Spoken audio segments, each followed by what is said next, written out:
আজকে দুপুরে অনেক কিছু রান্না করেছি, দেখায়।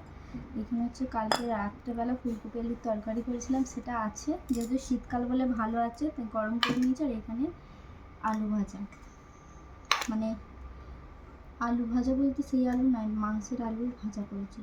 আর এইখানে হচ্ছে পটল ভাজা করেছি, আর স্যালাডে আছে পেঁয়াজ আর লেবু। আর এইখানে করেছি লাল লাল করে চিকেন, শুধু চিকেনটা করেছি, এতে আলু দিইনি, আলু কিছু করলো না।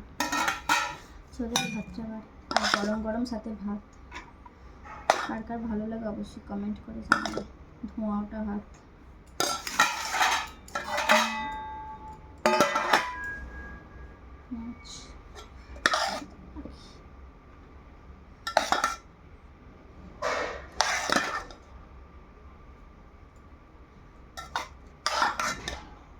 গরম গরম ভাত খেতে ভালো লাগে, তাই না?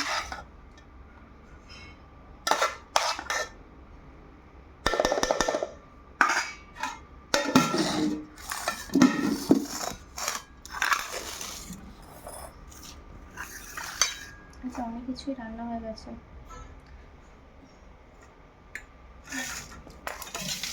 চলো খাওয়া দাওয়া করে নিই। সকালকে টাটা। আজকে এই রান্না ছিল।